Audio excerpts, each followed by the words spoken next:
I was just reading Jeremiah, and Jeremiah the prophet that God used to speak to the Israelites about just like their sins and how what they're doing is wrong and how they're worshiping idols and other gods and how that's wrong. And just that's what I'm reading about right now. I'm reading about what God is speaking to Jeremiah to then speak back to the Israelites and just the people of Judah and Jerusalem, all that jazz.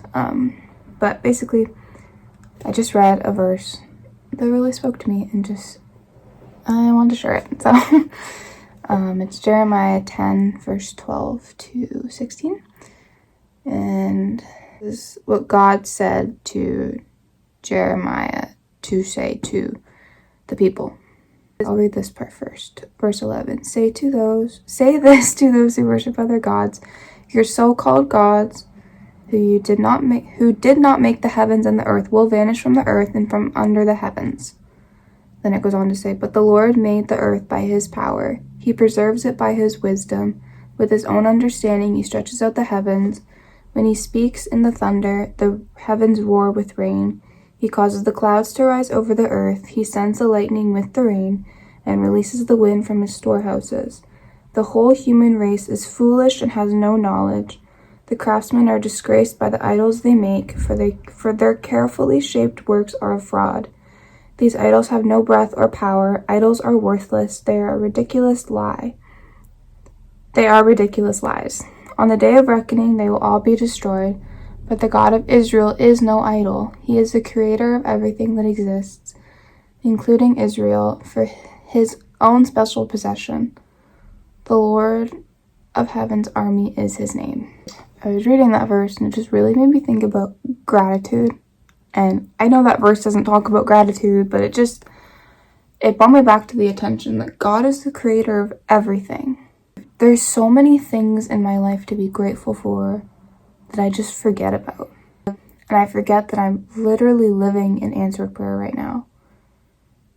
And I just forget it all the time, and I don't thank God enough for the life that I have and the people I have around me and literally just how blessed I am. And this is not to brag. This is just to say that it's so easy to get caught up in daily worries and what our life looks like and what we're gonna do next and where to work and what friends to make and where's my husband? How am I gonna get this money? And just whatever it may be, transportation. Like, we just get so caught up in these worries of life that we just forget that, like, God's got us. Like, look at where we are right now. I bet that in some way or another, you're living in an answered prayer right now. And you may not even recognize it because you haven't even acknowledged it. And I don't know, I just have become so,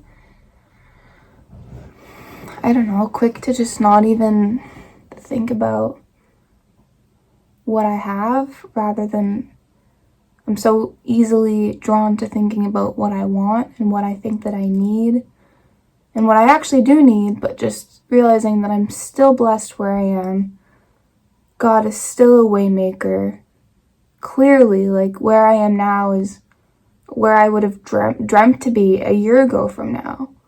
And like, look at all God's done in a year. Like, I am so blessed, and I just need to thank God for that and rejoice in that and just be more grateful with where I am rather than where I want to be or where I need to be. Because right here is enough. God is enough, and I've been at fault of forgetting that and not even realizing that. That verse didn't have anything to necessarily do with gratitude. It just made me think about God's goodness and his strength and how he causes the clouds to rise over the earth. He sends lightning with the rain. Like, he does that. Like, he's so powerful and so intentional. I just need to be still. I think we all could use that. Just to be still and be like, like, Lord, you're gonna provide. You already have.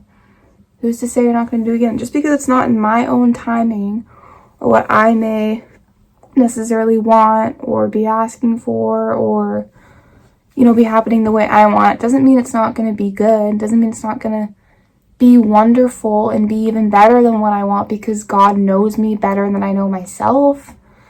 Like, God sees the future, like, he knows better. So why am I not trusting in him? You know?